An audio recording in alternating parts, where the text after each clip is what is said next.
कोई कीड़ा या कोई छिपकली भोजन में गिरे, ये लापरवाही होती है, जीवन के साथ खिलवाड़ है। ये कतई नहीं होने देना है।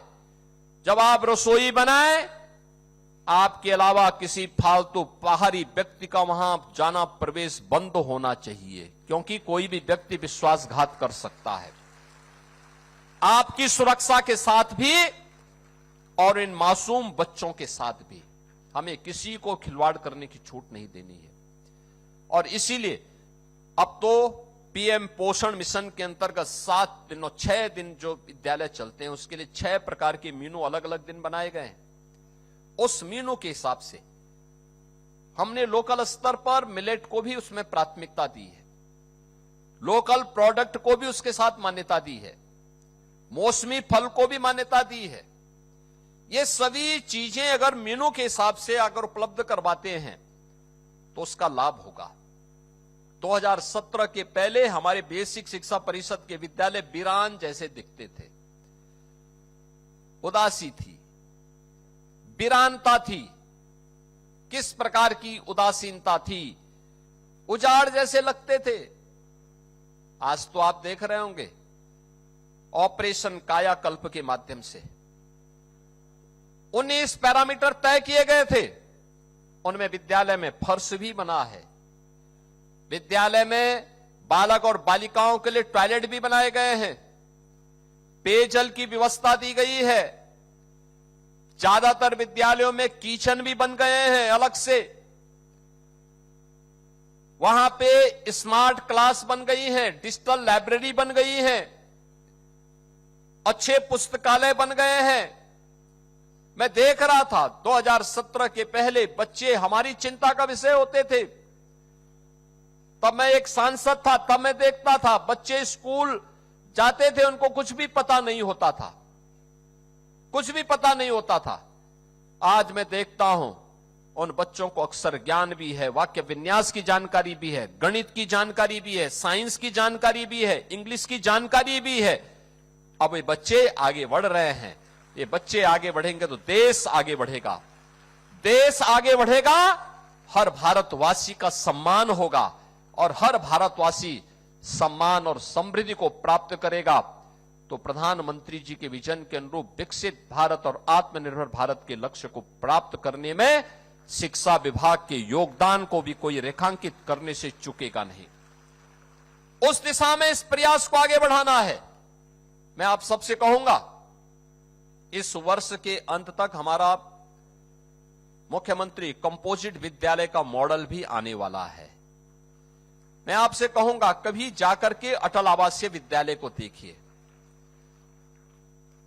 इस डबल इंजन की भारतीय जनता पार्टी की सरकार ने अंतिम पायदान पर बैठे हुए व्यक्ति के बारे में भी सोचा है, श्रमिकों के बच्चों के बारे में। कोई पूछता था? वे बच्चे घूमते रहते थे। आज हम उन बच्चों को 18 कमिश्नरी में 18 विद्यालय बना करके, आवासीय विद्यालय बना करके वहां लाए हैं। 18,000 बच्चे उन विद्यालयों में अध्ययन कर रहे हैं। याद करिए कोरोना कालखंड, मैं आपका अभिनंदन करता हूं। उस समय जब प्रशासन ने आह्वान किया था तो आप लोगों ने उस समय रसोई बनाने में कोई संकोच नहीं की थी। जो लोग कामगार और श्रमिक अपने प्रदेश में वापस आ रहे थे, और मैं तो देख रहा था, मैंने एक बात और देखी है, महाकुंभ के दौरान जब प्रयागराज में ज्यादा भीड़ हो गई, हम लोगों ने जौनपुर में, प्रतापगढ़ में, भदोई में, मिर्जापुर में, फतेहपुर में, अगल बगल के जिलों में कुछ होल्डिंग एरिया बनाए हुए थे। अब वहां की इतने लोगों के लिए भोजन कैसे बनेगा? तो सबको याद आया कि बेसिक शिक्षा परिषद के रसोइयों को बुलाया जाए, ये लोग बना देंगे भोजन। और बहुत सारी जगह बेसिक शिक्षा परिषद के रसोइयों ने जाकर के वहां पर उनके लिए भोजन बनवाया था। कोरोना कालखंड में कामगार और श्रमिक जो अपने प्रदेश में वापस आ रहे थे, ऐसे 1 करोड़ से अधिक लोगों के लिए भोजन की व्यवस्था जगह जगह बनाने का काम भी इन्हीं रसोइयों ने किया था कोरोना कालखंड में। और इसीलिए सरकार ने तय किया कि कोरोना कालखंड में जो बच्चे निराश्रित हो गए उनके लिए मुख्यमंत्री बाल सेवा योजना हमने प्रारंभ की। ऐसे बच्चों के लिए प्रति माह हम 4,000 रुपए की स्कॉलरशिप उन बच्चों की पढ़ाई करने के लिए देते हैं। हर वर्ष हर महीने हम उपलब्ध करवा रहे हैं। और यही नहीं, मुझे ये देख करके बहुत प्रसन्नता की अनुभूति होती है कि जिनको किसी ने नहीं पूछा, जिनके बारे में किसी ने नहीं सोचा, उनको आज हम प्रदेश के अंदर लगातार उन योजनाओं से आच्छादित कर रहे हैं। खासतौर पर जब मैं देखता हूं उन बच्चों के बारे में, प्रदेश के अंदर जिन बच्चों के बारे में कोई नहीं पूछता था, दिव्यांग बच्चे, 14,000 गंभीर रूप से और बहुत दिव्यांग बच्चे हैं जिन्हें हम 6,000 रुपए वार्षिक की दर से स्कॉट अलाउंस उपलब्ध करवाते हैं। यानी उनको लाने जाने के लिए वाहन की व्यवस्था 6,000 रुपए प्रतिवर्ष उन्हें उपलब्ध करवाते हैं। 23,000 से अधिक दिव्यांग बालिकाएं हैं जिन्हें 2,000 वार्षिक की दर से स्टाइपेंड हम उपलब्ध करवाते हैं, उन बालिकाओं को उपलब्ध करवाते हैं।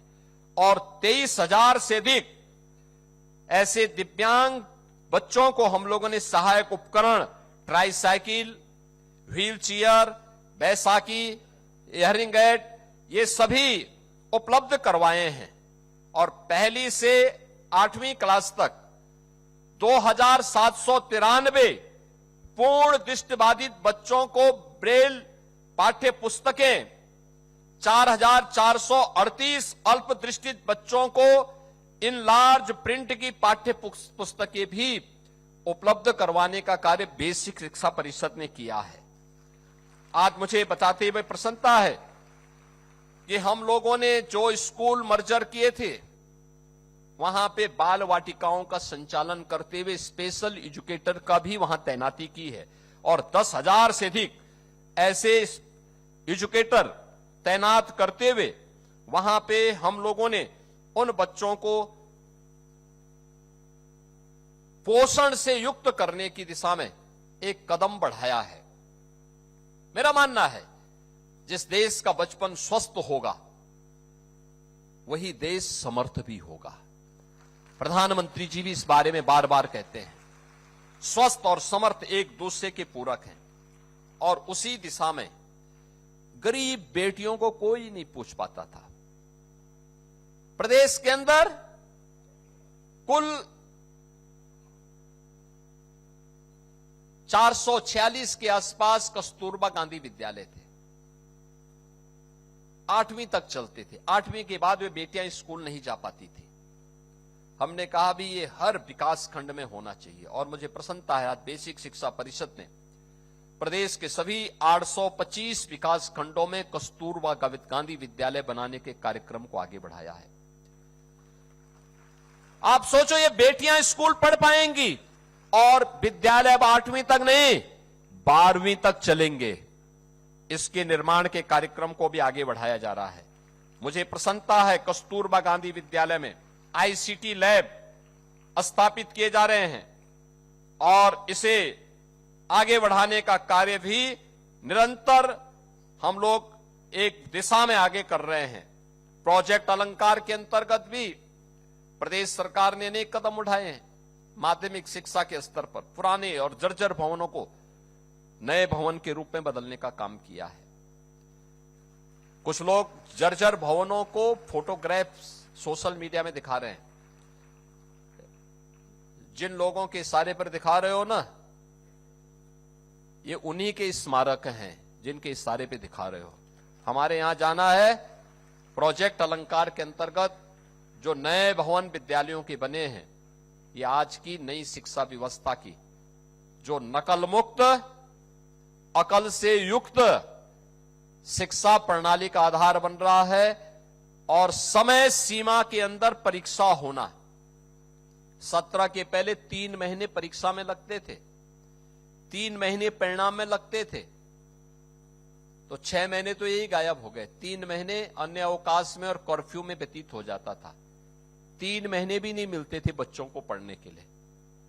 और अब 14 दिन में परीक्षा, अगले 14-15 दिन में परिणाम। यानी जो 3 महीने में होता था उसको 1 महीने के अंदर पूरा परिणाम देकर के हमने 6 महीने का काम 1 महीने के अंदर पूरा किया है। यह है कार्य की कुशलता और यही है स्किल डेवलपमेंट, यही स्किलिंग है। ये नए यूपी को, यहां के स्केल को स्किल में बदलने का काम आज हमारी शिक्षा व्यवस्था कर रही है और उसका आधार बेसिक शिक्षा परिषद बन रही है। मुझे प्रसन्नता है। मैं आप सभी रसोइया बहनों से कहूंगा, एक साथ पहली बार 4 योजनाओं से आप जुड़ रहे हैं, 4 प्रकार की योजनाओं से। कभी नहीं हुआ, कभी किसी ने नहीं दिया। सफाई तो आकर के सबको निकाल करके अपने लोगों को बिठा करके फिर बच्चों के भी इस मिड डे मील पर डकैती डरवा देते थे।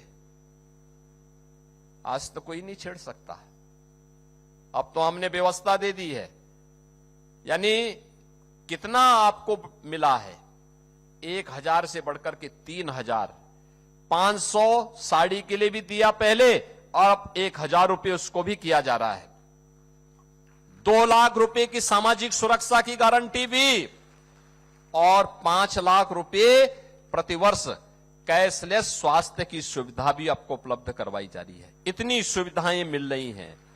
इस सुविधा में अब शासन की अपेक्षा है बच्चों के लिए पोषण, पौष्टिक आहार तैयार करिए, विद्यालय के वातावरण को स्वच्छ सुंदर बनाने में अपना योगदान दीजिए। बाकी बीजेपी की डबल इंजन सरकार पर विश्वास करिए, सरकार आपकी सभी समस्याओं का समाधान करेगी। आप सभी के प्रति मेरी मंगल में शुभकामनाएं हैं। आपको रक्षाबंधन की भी हृदय से बधाई देता हूं। धन्यवाद। जय हिंद। गर्मियों की छुट्टी होने वाली थी, मेरे पापा आने वाले थे, तो हम लोग सभी खुश थे। तो मैं एक बेड पे चढ़ के डांस कर रहा था, लेकिन वो पहले ही आ गए। फ्रीज। तो मैं उस समय तो कंटिन्यू नहीं कर सकता था, तो फ्रीज फ्रेम टाइप का हो गया। कसम पैदा कर